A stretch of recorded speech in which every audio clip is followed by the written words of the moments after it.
Olá, muito bom dia. Obrigado mais uma vez pela sua companhia.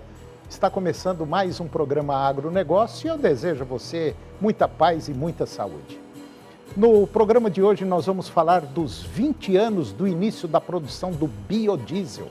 Você vai ver que a tendência do setor produtivo da carne bovina é de mudança, quer no sentido produtivo, quer no sentido qualidade da matéria-prima ofertada ao consumidor. E vamos falar da ferrovia transnordestina. Vamos dar uma visão do mercado da carne bovina para os próximos 5 anos e vamos comentar das exportações brasileiras aos Estados Unidos no ano passado. O programa Agronegócio já está no ar.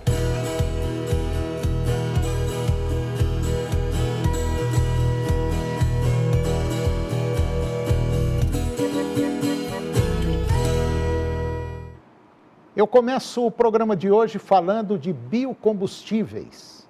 No último dia 13 de janeiro, completou 20 anos do marco legal do biodiesel aqui no Brasil. A Lei 11.097/2005, que foi sancionada no primeiro mandato do atual presidente do Brasil, introduziu oficialmente o combustível renovável à matriz energética do país, como uma alternativa ao uso do diesel de origem fóssil, mais poluente e proveniente das reservas limitadas de petróleo. A lei foi a primeira a constituir o marco legal do biodiesel e fixou uma mistura obrigatória de 5% do combustível renovável no óleo diesel comercializado no país, criando a mistura chamada de diesel B. Um período transitório de até 8 anos previa uma mistura com apenas 2% de biodiesel, inicialmente voluntária e que passaria à obrigatoriedade em 3 anos.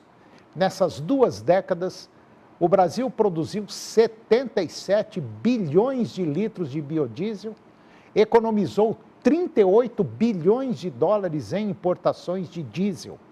Além disso, a trajetória evitou a emissão de 240 milhões de toneladas de gás carbônico, gerando empregos e oportunidades aos agricultores familiares, tornando o biodiesel um grande aliado na transição energética justa e inclusiva do país.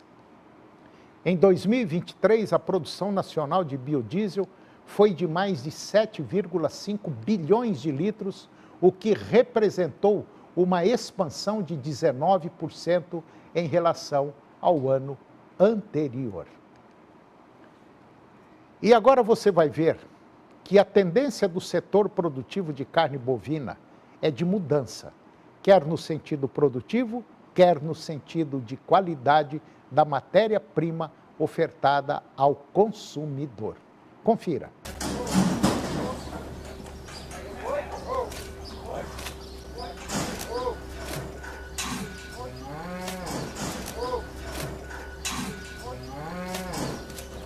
Nós temos excelentes produtores, criadores, que produzem carne para o mercado interno, uma carne de excelente qualidade, que a gente podia chamar de carne premium.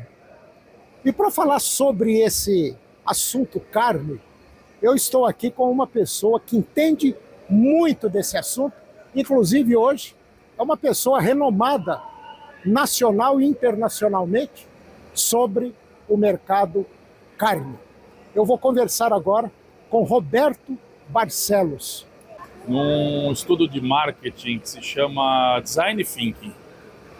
É entender quem é o seu cliente, qual a expectativa que o seu cliente tem em relação ao seu produto e o que influencia ele na tomada de decisão de compra. E esse estudo nos trouxe 2 principais figuras. A figura de um comprador de carne do dia a dia, de segunda a quinta-feira, e um comprador de carne de final de semana. São 2 perfis completamente distintos, com objetivos distintos, com interesses distintos. até o comportamento do mesmo consumidor, ele muda segunda, quinta-feira do que de final de semana. Eu vou tentar explicar resumidamente aqui. Quem compra carne para o dia a dia, compra por necessidade. Geralmente são mulheres que são responsáveis em administrar a sua vida caseira. Qual que é a expectativa que essa pessoa tem? Preço. Se a carne bovina está cara, existe uma imediata substituição por carne de frango, carne de porco, massa e assim por diante. Então, preço é fundamental na tomada de decisão. Esse perfil de consumidor, ele não quer gordura. Os cortes para consumo do dia a dia são geralmente cortes extra limpos. É só ver o comportamento da fila do supermercado, do comprador conversando com o açougueiro. É muito comum a gente ouvir, limpa para mim, tira a gordura, tá muito sujo, eu quero 100% limpo. Tá, agora vamos pensar no consumidor de final de semana. Quem compra carne do final de semana não compra por necessidade, compra por prazer. E quem compra alguma coisa por prazer, sobe o nível de exigência e está disposto a pagar mais por um produto melhor. Esse consumidor, ele quer gordura, porque gordura é prazer, e ele quer marmoreio, coisas que o consumidor do dia a dia não liga. E às vezes nem sabe o que é isso. Nem sabe o que é isso. Então, o que eu posso dizer? Um mesmo animal, uma mesma carcaça, dificilmente consegue atender esses dois mercados. E se a gente quiser ser mais focado em entregar o produto certo para o cliente certo, eu vou me atrever a dizer que vai existir uma carcaça ideal para atender o nicho ao mercado do dia a dia, que é o grande commodity, que é o perfil de produto que o Brasil produz e é esse o produto que o Brasil exporta. E o consumidor de final de semana que é nicho de mercado, que quer uma carcaça já com bons níveis de acabamento, bons níveis de marmoreio, e aí mudam as raças, as estratégias, os sistemas de produção, e cada vez mais eu estou convencido que vai existir uma raça, um sistema de produção, uma estratégia para atender um perfil de cliente, e outra estratégia completamente distinta, em algumas vezes até antagônica, para atender o consumidor de final de semana. Nesse novo mundo, a gente viu o surgimento de várias marcas de carne no Brasil, que é um movimento recente, de 5, no máximo 10 anos, para atender uma demanda de um cliente que está cada vez mais exigente e disposto a pagar por um produto que entregue qualidade, com consistência, com padronização. E isso vai vir de programas talvez verticalizados, vai vir de iniciativas da indústria frigorífica que façam contrato com produtores, produções próprias verticalizadas para atender esse perfil de cliente.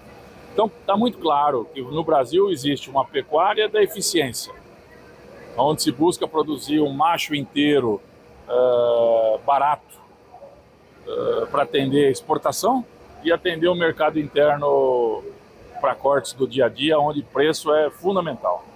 E vai existir um perfil, marcas de carne, protocolos de produção para atender esse cliente mais exigente.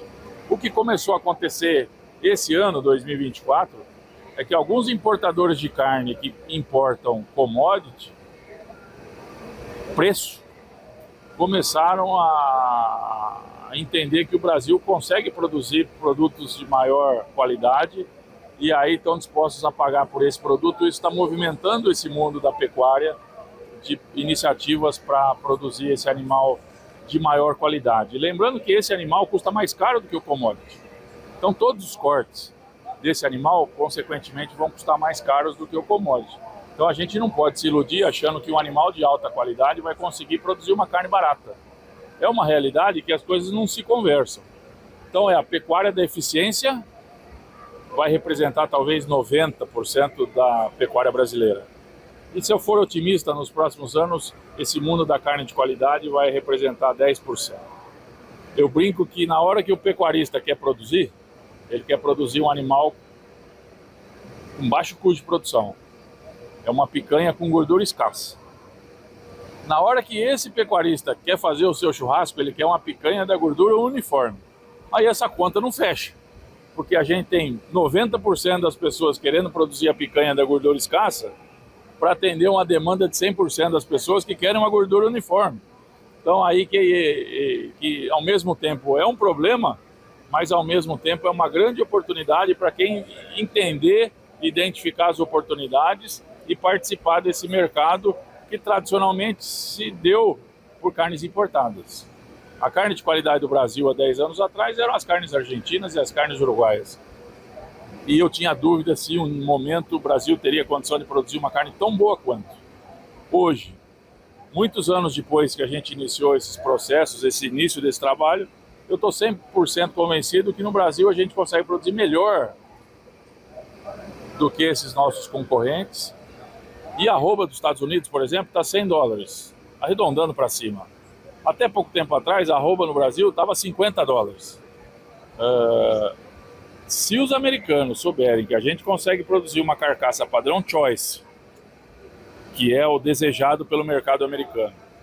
O que é o padrão Choice? É aquela que tem marmoreio, tem uma gordura de acabamento importante, um animal que vai entregar maciez, sabor e suculência. Se ele descobrir que o Brasil vai conseguir produzir mais barato que eles, que de fato o nosso custo de produção é menor, aí a gente vai ser um grande exportador para esse mercado e aí vai ser talvez a próxima revolução da pecuária brasileira. O que a gente não pode esquecer, e aí passa até a ser uma hipocrisia da nossa parte, achar que a carne de qualidade está disponível para toda a população. Não está. É fato, não está. Tanto é que eu trato carne de qualidade como nicho de mercado. E a carne commodity como grande volume de consumo do Brasil.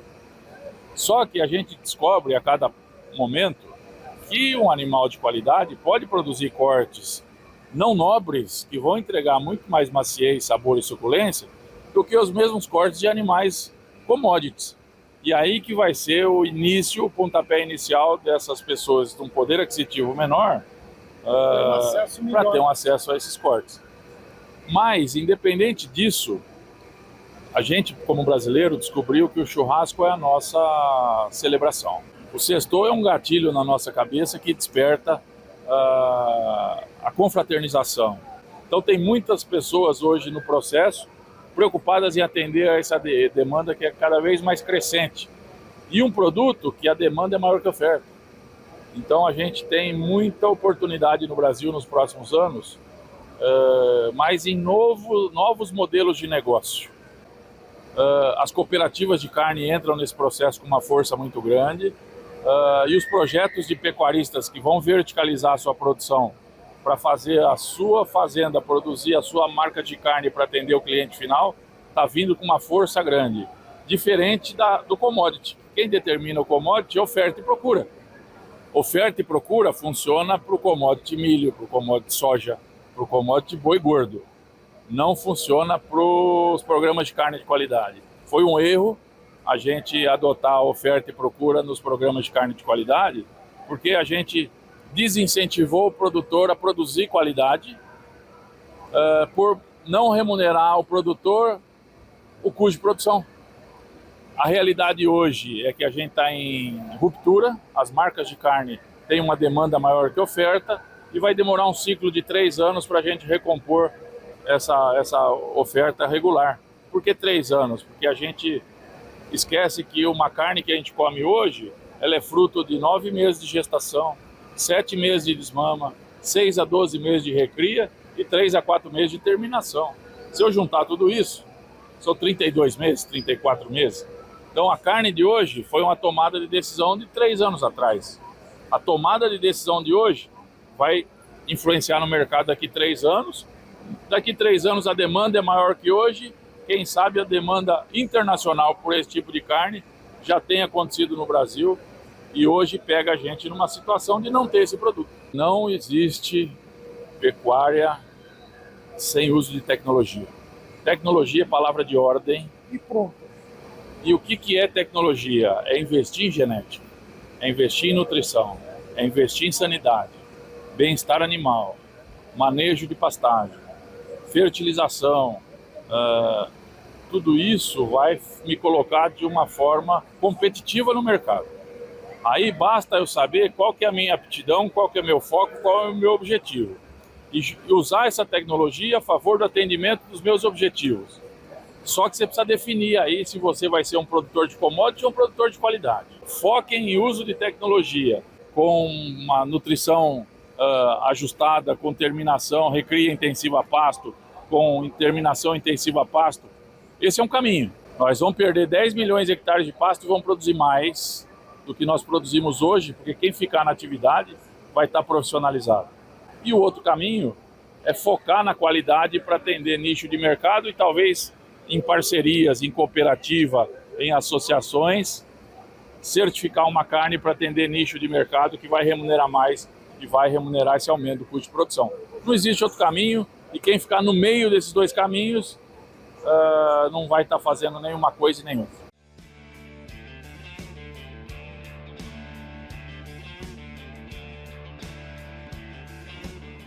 E depois do intervalo, nós vamos falar da ferrovia transnordestina, vamos dar uma visão do mercado da carne bovina para os próximos 5 anos e vamos comentar das exportações brasileiras aos Estados Unidos no ano passado.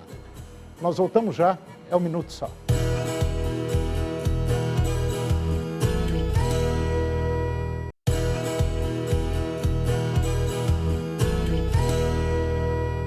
Nós estamos de volta e agora vamos falar da ferrovia transnordestina, que é uma ferrovia importante para o desenvolvimento, não só da região Nordeste, mas também como para o nosso país.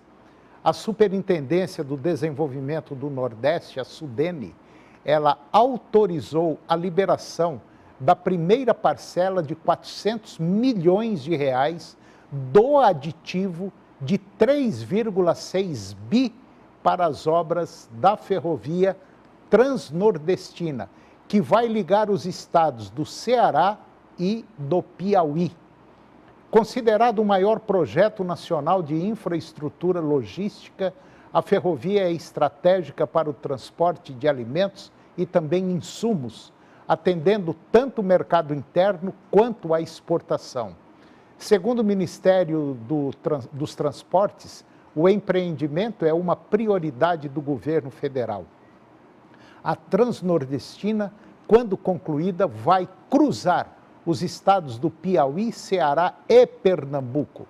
O repasse de recursos será realizado por meio do crédito do Fundo de Desenvolvimento do Nordeste, o FDNE. O Ministério dos Transportes também destacou que em 2021, por inviabilidade financeira, o governo da época excluiu o ramal pernambucano da Transnordestina do contrato de concessão do Estado. As obras haviam avançado até Custódia, no Sertão. Agora, o governo federal planeja retomar o trecho entre as cidades de Salgueiro e o Porto de Suape como uma obra pública, integrando o projeto ao novo programa de aceleração do crescimento, com prioridade na destinação de recursos. A Infra, Sociedade Anônima, é a responsável pela elaboração do projeto executivo. Segundo o Ministério dos Transportes, a previsão é de que o planejamento seja concluído até o segundo semestre de 2025.